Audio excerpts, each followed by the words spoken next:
The first Descendant. It's time for my early thoughts video, folks, because I have been playing this past couple of days, having quite a bit of fun.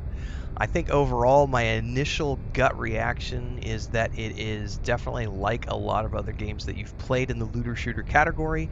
None of that is a bad thing. People will often say they like this, that, or the other game because it's Souls-like, and they like any game that is a Souls-like game. I am very much in the camp of I like Destiny-style looter shooters, and this fits that category. I see a little bit of Destiny 1 and 2 here. I see a little bit of Halo Infinite here. I see a little bit of Warframe. I see a little bit of Anthem. There's a little bit of everything here, and it all combines to create a game that has a pretty fun gameplay loop, combined with the fact that it is cross-play anywhere you want. I'm on the Xbox Series X, and I've been playing a lot of group content with people on PC, PS5. It's seamless integration.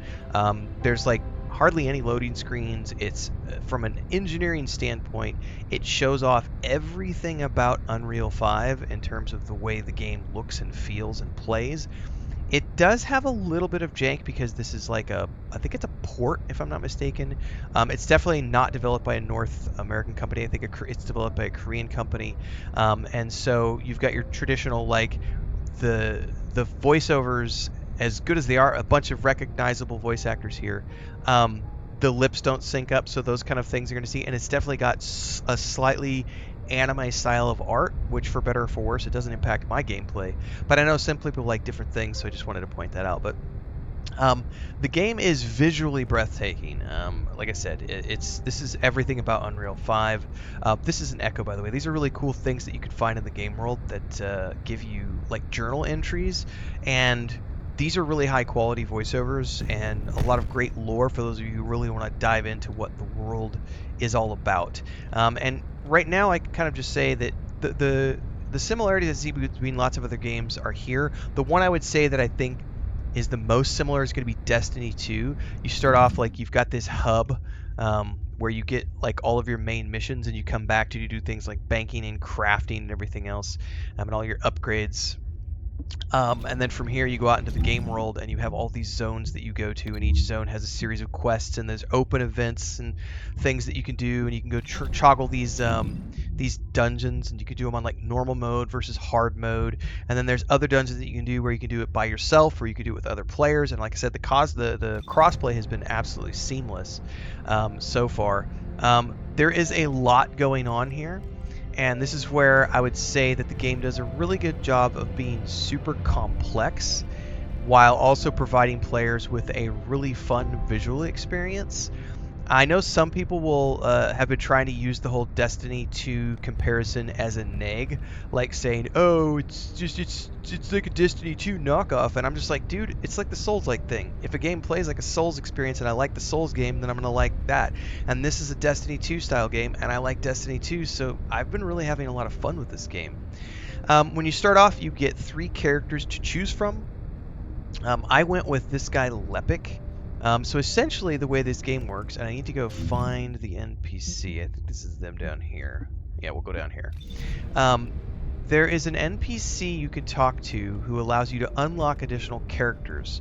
So you know how in like, I think it's Destiny 2, you get like 3 different archetypes you can customize those, and in Warframe you get all the customizable Warframes. This is where the game has a lot of similarities to Warframe, in the sense that when you talk to this NPC, you can unlock not just weapons, but you can also unlock other Descendants, and Descendants are the characters that you play. So everyone has a series of unique abilities that you can do, along with the ability to use all of the weapons in the game. So you know, all your rifles and shotguns and pistols and all that stuff, you get to choose which one of those you want to use and level up, because you can level those up, and you get overall levels as well as like a mastery level, which we'll get into here in a little bit.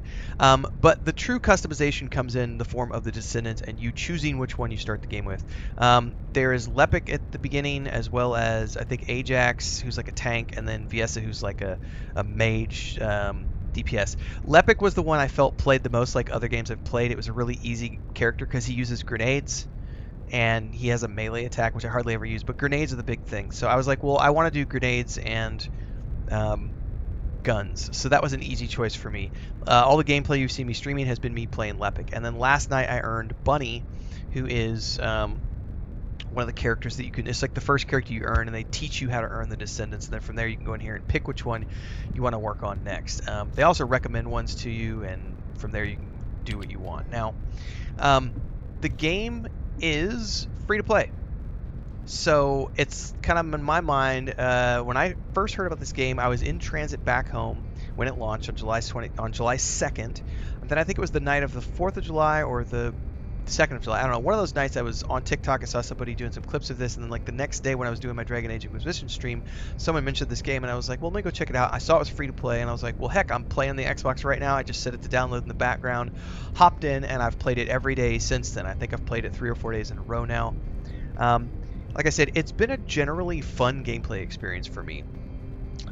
It's free to play, you have nothing to lose, and here's the part where it's going to be controversial that I'm going to say that, but I've seen some negativity over the fact that the game has an optional, let me rephrase that, let me say it again, it's an optional battle pass and an optional shop where you can buy cosmetics. And this is where people have said, oh, it's more expensive than Warframe, and it's more expensive than this other game, and they're just trying to rip you off, and this, that, and the other. You do not have to participate in the battle pass or these skins if you do not want to. I will never spend a dime on any of the customizable things in this game. I will only ever play the base game for free, and whatever collectibles I can earn through gameplay are the ones that I will walk away with. I am not compelled to spend money. I don't have that weakness within inside of me. But I've seen some complaints about the fact that this game has microtransactions, and I just shrug my shoulders and go, and who cares? It's free to play. You don't have to use them if you don't want to. Just go play the game. There's a really cool sci-fi looter shooter game here that doesn't have anything to do with microtransactions. So just ignore the store and just go play the game. Because once you get into the game and you figure out which character you want to play, which one you want to unlock, that's when you get into the customization options, of which there are a ton. So you have your traditional, all the weapons. You have 3 weapons: main weapon, secondary weapon, tertiary weapon. You have a level ranking and a mastery ranking. Now the mastery ranking is different because the mastery ranking allows you to basically unlock additional consumable inventory space, additional shape stabilizer space, more inventory slots, more modules for your weapons. It allows you to become more powerful, and better things will drop in the game world in terms of tiered gear. So I was locked to level 10 gear for a while. I just dinged to mastery level 4, so now we'll be able to start finding other stuff. So there's your weapons, but then there's also your suit and the reactor that you can equip on your suit, and also external components. And these are all these things that you can do which allow you to customize your avatar and the way you play. So every avatar has its own unique things. He does grenades. That's his big thing, is grenades and the melee attack that he does. These allow you to further customize your character based on the stats that you think are the most important and the abilities that you want to focus on. So if I primarily want to use shotguns, I'm going to look for a reactor that gives me shotgun bonus something, whether it's to the attack damage, the firing rate, or something. And then if I'm using a lot of his grenades, I might want the tech skill power boost, as an example. And then you get down here in the external components, and they allow you to do things like, enhance your HP, your defense, your resistances, your recovery modifiers, all these different things, and these are all things that drop in the game. So all the things you're used to seeing with looter shooters in terms of, I have a character who I can customize, and I can customize my guns and everything else, that's all here for those of you who want to get into it. And then, of course, you can look at the Descendant that you're playing, you can check out their skills, what they do. It gives you cool little animations of everything. There's just lots of cool stuff in here you can take a look at. Get into the consumables, which are all the things you use for crafting. And of course, you can go out and just play the game. And again, seamless gameplay. I've been playing mostly solo, but when you're in the open world, if someone's on a mission and they're in your vicinity, it immediately joins them into your group, and you participate in that mission as a group. Or if you're close to them and you're doing the same mission, you're automatically in their group. It's all seamless. When you go into dungeons, you pick, are you going to go in by yourself? Are you going to come out? Or are you going to go in with other players? Lots of options here. Let's get to the end of my early thoughts, because it sounds like it's all peachy, and it is, for the most part, a very fun game. There are a few negs. I think for me, one of the things is, it took me a little bit to get used to the combat controls are somewhat similar, but also somewhat different than other looter shooters I've played before in terms of the additional abilities that you're using. So that took me a little bit. That's more of a, like I said, it's a nitpick, not a thing that detracts from the gameplay. I feel like the writing and voice acting for the journal entries and things that you find that are optional are way better than the voiceovers for the main storyline. The main storyline definitely has that.